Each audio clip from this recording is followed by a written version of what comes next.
llamas por mi nombre y me ofreces tu amistad. A tu lado mi horizonte es camino y libertad. Hola hermanos, el día de hoy, 10 de julio del 2019, es miércoles de la 14ª semana del tiempo ordinario, del tiempo durante el año. Fíjense, no tenemos memoria obligatoria el día de hoy. Hoy es día de San Cristóbal.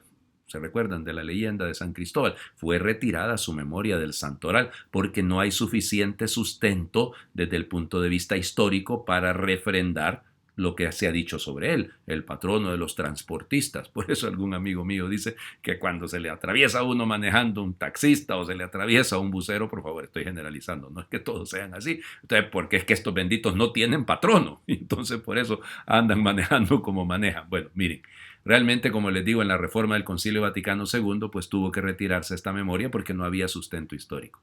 Lo que sí está sustentado históricamente, sigo hablando de mártires, yo no tengo ningún problema, de los beatos Manuel Ruiz y sus compañeros mártires. La noche del 9 al 10 de julio de 1860 fueron martirizados en Damasco. Manuel Ruiz era el superior de la comunidad de los frailes menores franciscanos, pues ahí en Damasco. Miren, una historia sumamente dolorosa. En 1856, con la guerra de Crimea, los franceses obligaron al imperio turco, al imperio otomano, a que cumpliera ciertas reglas y que respetara a todas las minorías. Pero en la práctica eso no funcionó. Y sobre todo los que van a sufrir mucho son los maronitas, los cristianos católicos de rito maronita. De hecho, en el grupito en el que fueron martirizados, en que hoy celebramos, no solamente habían franciscanos, sino que habían 3 hermanos, Francisco, Abdul era el otro que se llamaba, y el otro se llamaba Rafael Mobdaki. Ellos fueron martirizados y eran de rito maronita. Fíjense ustedes, eran cosas terribles, ¿no? Los cristianos estaban desarmados y los musulmanes, que se llaman drusos, o sea, es esta secta que ha crecido sobre todo en el Líbano y que tiene de sus raíces en la permisividad del Imperio Otomano, del emperador, pues entonces hicieron una matancina terrible. Fíjense que a Manuel Ruiz, que fue el primero al que martirizaron, lo colocaron sobre el altar y le cortaron la cabeza sobre el altar. Él se quedó ahí cuidando la Eucaristía y lógicamente la consumió antes de que entraran los musulmanes. Fueron beatificados porque no han sido canonizados en 1926. Miren, seguimos viviendo eso. Cuando hablan de Damasco y de esta zona, es Siria. Piensen ustedes cuántos mártires hemos tenido en el Asia Menor, pero sobre todo en Siria en los últimos 10 años, en los últimos 15 años. O sea, es terrible esto. Y entonces ven, aquella sangre derramada, lamentablemente se continúa derramando. Bueno, vamos a las lecturas del día de hoy. Fíjense, seguimos siempre en el libro del Génesis. Hoy leemos uno de los pasajes más emotivos del libro del Génesis, solo que es una lectura litúrgica. Entonces leemos unos versículos del capítulo 41 y otros del capítulo 42 del Génesis. La historia del encuentro de José con sus hermanos. No contamos, fíjense, no lo hemos leído, el momento en el que lo venden. Eso hay una razón para eso.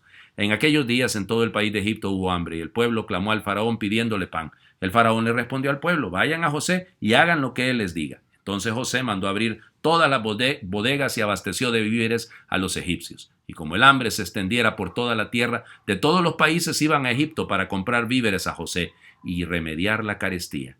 Los hijos de Jacob fueron con otros, fueron también a Egipto, junto con otros, fueron también a Egipto a comprar víveres, pues había hambre en el país de Canaán. José gobernaba en todo Egipto y los víveres se distribuían a todo el mundo según sus indicaciones. Llegaron los hermanos de José y se postraron en su presencia. Al verlos, José los reconoció y, sin embargo, como a desconocidos, les preguntó con severidad: ¿de dónde vienen? Ellos respondieron: venimos de Canaán a comprar provisiones. José los acusó de ser espías y durante 3 días los metió en la cárcel. Al tercer día José los mandó sacar y les dijo: yo también temo a Dios. Si hacen lo que les voy a decir, salvarán su vida. Si son gente de bien, uno de ustedes se quedará detenido en la prisión, mientras los demás van a llevar a sus casas las provisiones que han comprado. Luego me traen a su hermano menor para que pueda yo comprobar si me han dicho la verdad. Así no morirán. Ellos estuvieron de acuerdo y se decían los unos a los otros: con razón estamos sufriendo ahora, porque pecamos contra nuestro hermano José, cuya angustia veíamos cuando nos pedía que tuviéramos compasión de él y no le hicimos caso. Por eso ha caído sobre nosotros esta desgracia. Rubén añadió: ¿no les decía yo que no le hiciéramos daño al niño y no me hicieron caso? Ahora nos están pidiendo cuentas de su vida. Como estaban hablando por medio de un intérprete, ellos ignoraban que José les entendía. Entonces José se alejó de ellos y rompió a llorar. Qué bonito este texto, ¿no? O sea, José tiene la oportunidad de sacarse esa espina que tiene clavada de lo que le hicieron los hermanos. Ya van a ver, hoy sí lo voy a... Y no, sino al contrario. Fíjense, hasta utiliza un intérprete.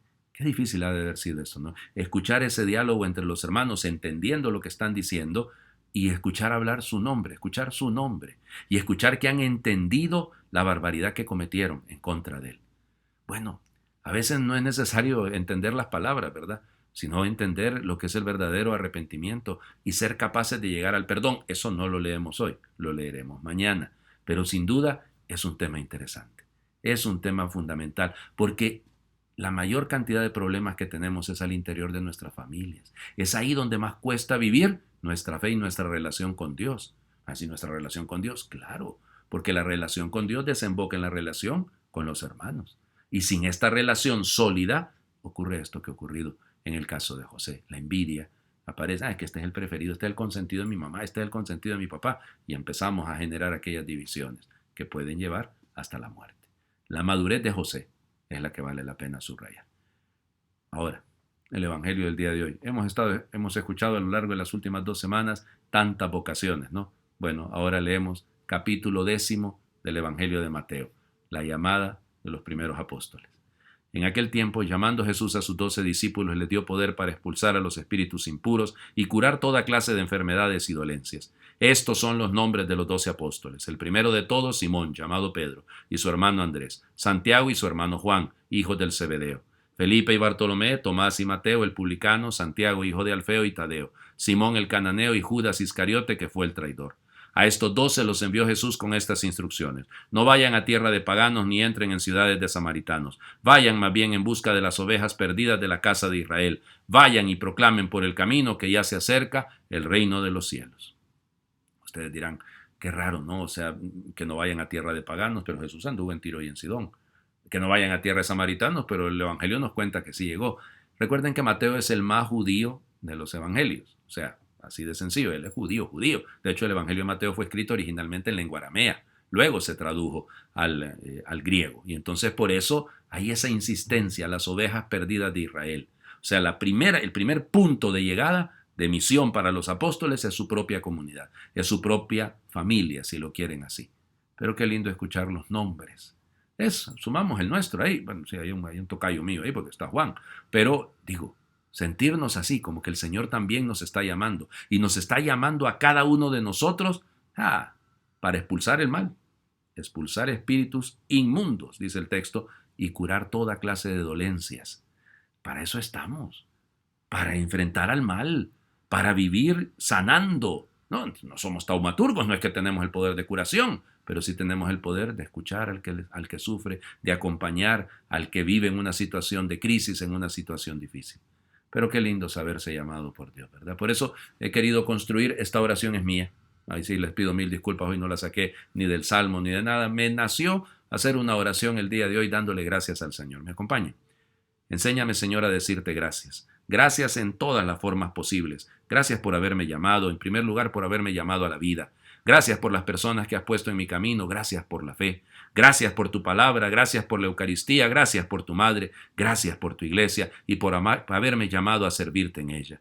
Gracias por todos mis hermanos, gracias por mi familia. Déjame darte gracias por aquellos que no lo harán, por los que no te conocen y más aún por los que habiéndote conocido hoy te ignoran. No permitas que el dolor, la duda o mis egoísmos impidan que todo mi ser te grite, gracias Señor. Amén. Que Dios los bendiga.